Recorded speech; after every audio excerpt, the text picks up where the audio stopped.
That integration and that netting is tremendously powerful. And it has the rebalancing premium that we've written extensively about is really harnessed to its maximum potential there. Whilst I do see institutions taking this on, and some very sophisticated institutions do an extremely good job, this is not something to be trifled with. Hello, and welcome to ReSolve's Long Horizon Investing Masterclass, a 10-part series where Adam Butler, Mike Philbrick, and Rodrigo Gordillo explore an advanced investment framework specifically designed to steward quasi-permanent capital with humility and balance. From the science of decision-making to all-weather portfolio construction to the value of diversified alpha and tail protection, we provide a comprehensive capital management roadmap to improve outcomes for wealthy individuals, advisors, family offices, and institutions managing less than $10 billion. We hope that you enjoy the series as much as we enjoyed putting it together. Adam Butler, Mike Philbrick, and Rodrigo Gordillo are principals of ReSolve Asset Management Global. All opinions expressed by the principals are their own and do not express the opinion of ReSolve Asset Management. This podcast is for informational purposes only and should not be relied upon as a basis for investment decisions. For more information, visit investresolve.com. Today's podcast is brought to you by Horizon's ReSolve Adaptive Asset Allocation ETF, which trades on the Toronto Stock Exchange under the ticker symbol HRAA and is sub-advised by ReSolve Asset Management. HRAA is an alternative fund whose investment objective is to seek long-term capital appreciation by investing, directly or indirectly, in major global asset classes, including, but not limited to, equity indices, fixed income indices, interest rates, commodities, and currencies. HRAA gains exposure to these asset classes by investing in derivative instruments that may include future contracts and forward agreements and securities. HRAA will take long or short positions, using up to a maximum of 3 times leverage in asset classes such as equity indices and fixed income asset classes. To learn more about this, please visit www.horizonsetfs.com/HRAA to read about the ETF's investment objectives and important disclaimers about the risks associated with an investment in the ETF. Welcome to episode 10 of the Masterclass series. We're going to try and put it all together for you in this last episode. And initially, we want to go back to the why at the very beginning. Why is it important to think so deeply about this issue? And the reality is that we have, remember those asset owners, those long-lived asset owners that are managing or have assets that they know are going to live well beyond their time on this planet in this universe. Being aware of that means they also know that those assets will encounter all of the economic regimes over time. There is going to be a period where those assets experience a stagflationary period.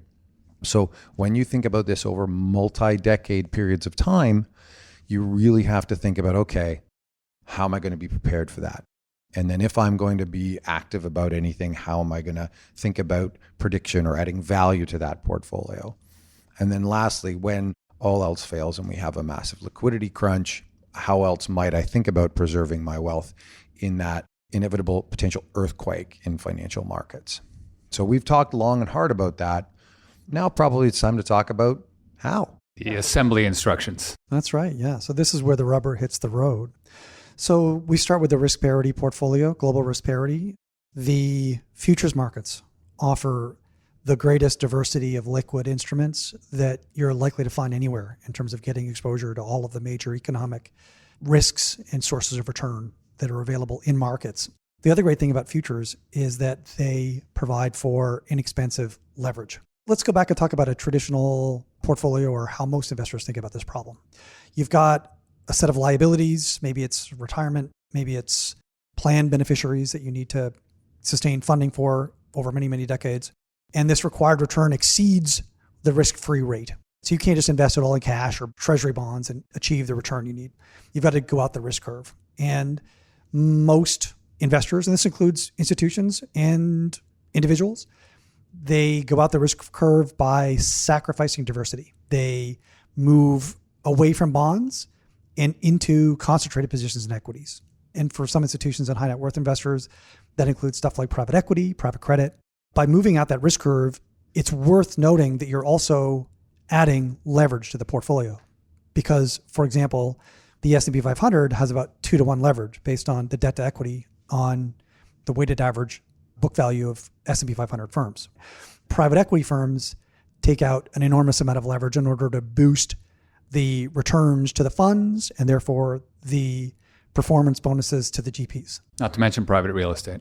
Private real estate, exactly, same thing. So that's one way to juice your required returns, is just push out the risk curve into concentrated exposures to equities or equity-like assets that are expected to perform well during periods of strong economic growth, benign inflation, and abundant liquidity conditions. The alternative is what we've been advocating for, which is create a portfolio with maximally diverse assets that are resilient to all four major economic regimes defined by shocks to inflation and growth. Ensure that they are in ideal balance or harmony with one another. They're all able to express their unique personalities in the portfolio, so they're tightly integrated. And once you've built this resilient portfolio, you may be able to find other edges, maybe widely available, commoditized, inexpensive edges like alt-style premia or factor exposures. And then moving further out the complexity curve or the sophistication curve into maybe legitimate alpha sources, opportunistics, more complex alpha strategies, that sort of thing. Layering on maybe a tail hedge. So with futures, you're able to create this maximally diversified portfolio. You're able to lever that portfolio to whatever risk that you need in order to achieve your required return. And you're able to do that with the cheapest leverage around, because the leverage in futures markets is priced at the margin, so that the investors that have access to the cheapest leverage are the ones that are able to arbitrage the prices in the futures markets. So it's the cheapest leverage around. You've got cheap leverage, diversity, and because of the leverage that you get from futures, a mass amount of excess collateral. So let's say you've got your diversified risk parity futures portfolio. You're levered to a 10 or 12% annualized volatility to hit your required return. Maybe you require 30, 35% margin on that, maintenance margin, maybe on that if you're being conservative. Well, that means you've got 50, 60 cents on the dollar that you can allocate to other diversifiers, whether it's factor funds, alpha sources, timberland, infrastructure, et cetera. The point is you're making maximally efficient use of capital to diversify your portfolio to achieve your required return targets, rather than concentrating in equity risk and being vulnerable to at least 2 out of 4 potential economic regimes that you're going to experience along the way over the many decades that your portfolio is invested. I think we would gravitate towards those alternative areas that actually add a unique bet, so that diversification dampens your volatility. You don't want to just grab your risk parity portfolio and put more private equity, private real estate, VC investing, more leverage. These are just equity bets, exactly. So you're just concentrating in equities again. If you had, let's say, a well-diversified risk parity portfolio with 13 unique bets on average, you're staying with 13 bets. Actually, you're getting lower bets because you're concentrating. So the key here is use that capital and find true idiosyncratic risks that you can add to the portfolio to continue to keep your portfolio in balance and not really get out of whack in terms of the risk scale. And ideally, if you're a very large institution, sophisticated institution, ideally you can do all this yourself internally, or a great proportion of it, 80, 90% maybe. The benefit of that is that you're able to directly integrate all of the existing bets and take advantage of the netting effects. So for example, let's just take some macro funds, for example. Maybe one macro fund's running a trend strategy, another macro fund's running a carry strategy. They're both running it on the same futures universe. Well, if you hold 2 funds, you're going to have lots of situations where one fund is buying a market and the other fund is selling a market on the same day. If you run them as an integrated strategy, those 2 trades net, and you're carving your amount of trading and therefore the trading costs, execution, slippage, et cetera, all down dramatically. Now, expand that out to 5, 6, 10, 12 different unique bets and the netting opportunity from all of those independent strategies, and you're really talking a substantial amount of savings. And there's some good papers on that sort of help to quantify this savings, but it's very material. And you're able to manage the risk very directly because you can see through to all of the different dimensions of the portfolio and see where your risk exposures are and very directly seek to plug those holes. In order to do that, it does require a level of technical sophistication within the team that understands how to manage a separately managed account and integrate signals from other managers. Again, when you say that they can integrate it themselves, I believe you're saying that they can, if they have the expertise in-house to run these strategies, they can do it in an integrated manner, or they can hire out third-party managers to run separately managed accounts if they have the platform, the expertise to be able to benefit from those, arbing out those trades. Yeah, an outsourced CIO who's able to run a strategy like that is equally effective. Yeah, you can outsource that expertise. And then there are those managers that still have the ability to have a futures-based beta portfolio and still buy with cash, the cash that they have, traditional funds, traditional The excess units. collateral to purchase funds, 100%. That's right. So there's many ways that an institution, what we've seen institutions integrate these type of approaches using leverage and using futures and swaps and other derivatives that not enough institutions, I think, are taking advantage of. Oh, I mean, we still to this day, if you look across the reports on asset allocation across endowments, foundations, corporate and public pension plans, and insurance companies, they are still sticking to very, very traditional, basically equity-loaded asset allocations in order to hit their required returns. So they're sacrificing diversity for concentration due to, I guess, leverage aversion. I mean, some of that leverage aversion is due to legitimate regulatory or governance constraints.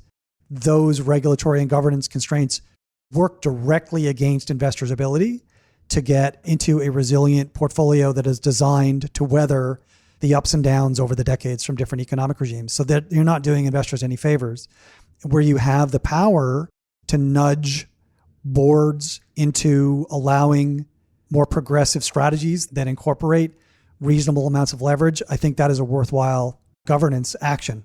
A lot of it often has to do with the fact that we're advocating the beta side of the portfolio to be held in derivative instruments. So the other way to do this is to actually hold your beta portfolio in cash assets. We've been doing it for 5 years internally, and ultra high net worth individuals and some foundations where we run separately managed accounts, fully paid up and exchange traded funds. And you can see the results. You can actually create a pretty fantastic risk parity portfolio using that. I think the benefit for that, though, is narrowly for high net worth investors who have large stock positions that they can use for collateral against diversifying strategies that are financing futures positions. That's right. That's one. But you have a continuum of investors that are encountering this 10-step or 10-series masterclass who are going to have different comfort levels with the various implementations. If you're part of an investment board and they're fully against leverage, they're not able to do that, then there is an expression of risk parity that you can do with ETFs. It works quite well. It faces all the challenges we talked about in the episode on preparedness. You're going to have a nice sharp ratio and it's going to be low risk and low return. And that's okay. If that's where you're ready to take the step, that's where we would advocate for taking a step. Thinking about how you might add the alternatives to that in order to provide excess returns and what have you, or provide further diversity. And we do run that as well, right? This idea of cash paid up, and then we implement the portable alpha or the long short futures on top of that using the cash securities as collateral. So that way, it's just a different approach that has a different level of comfort. I would say that we've had, at least I've had certain conversations with institutions that would prefer that step before the one that you mentioned. I think optimality and comfort are two different things. The benefit of implementing your beta with futures is that you're taking advantage of the cheapest available leverage. 100%. Otherwise, you're posting collateral and you're using broker margin, and the broker margin is not going to be as cheap as the leverage. Not if you're using futures overlay. If your active alpha is using futures and swaps, then you don't necessarily. Agreed, yes. If you're layering over futures, then yes. So either way, you're using futures. If you're borrowing in order to buy units of funds for their sell premia or other hedge funds, then yes, you're certainly going to take in a bigger cost that you don't need to. But again, it's all a spectrum, and it all depends on the personality of the boards, of the foundations, of the Structure individual. of the funds and existing investments and stuff, yeah. And of course, then we get to the individuals. And we know that there's a lot of individuals listening to this podcast. It used to be a lot tougher to be able to put together a portfolio or find instruments to put together a portfolio like the one we've described. But today, 10 years after exchange traded funds and then the regulatory rules with allowing certain active management, you can actually find strategies, funds, ETFs that do a lot of this already. They're a total solution that implements the full spectrum of the ideas that we discussed throughout the masterclass program. That's right. It shouldn't be underestimated the opportunity that the integration piece plays. Integrating all the way through the process, the asset classes that harness that thrive in the different economic regimes, and then taking that portfolio and finding the alphas, excess returns, other returns that are unlike those returns that complement that and integrate that. And then further integrating the tail protection into that and into a number of different ways throughout the portfolio, as Adam discussed in the actual tail protection strategy. That integration and that netting is tremendously powerful. And it has the rebalancing premium that we've written extensively about is really harnessed to its maximum potential there. Whilst I do see institutions taking this on, and some very sophisticated institutions do an extremely good job, this is not something to be trifled with. It really is an opportunity for expertise and excess risk-adjusted returns. And so from our perspective, we also offer a couple of products that are either available through fund companies or exchange traded that harness all of that together and put it in a package that is fully integrated for use both for individual retail investors as well as small institutions that might want to try this in some way that complements the rest of their portfolio. It's absolutely crucial to understand that top to bottom, A to Z integration and netting throughout the portfolio and how powerful that is as a force to creating risk-adjusted returns. I would echo that. The rebalancing premium that we talked about in the paper was about rebalancing a risk parity portfolio. We've added a few more bets throughout this process. That rebalancing premium that doesn't require an actual positive rate of return in order to get excess returns is absolutely essential. And you could be leaving a lot of money on the table if you're not taking that into account as you put your pieces together. So if listeners want to put theory into practice, you can go to our website at investresolve.com. We have all the parts and we have the fully assembled options as well. So institutions generally like to be a bit more bespoke. More sophisticated institutions are able to do the rebalancing that they need. Some individuals and smaller foundations don't. So we have this fully integrated beta, alpha, tail there ready for them at different volatility targets. We welcome any feedback, and anybody that has any questions can come and communicate with us. Awesome. And remember, like and share, smash the like button, even if that works on a podcast, I don't even know. Write a great comment on it, share with other like-minded colleagues and professionals. Yeah, and feel free to challenge us if you have different views. All right, well, I guess that's a wrap. Excellent work, gentlemen. Thanks very much. Cue the music.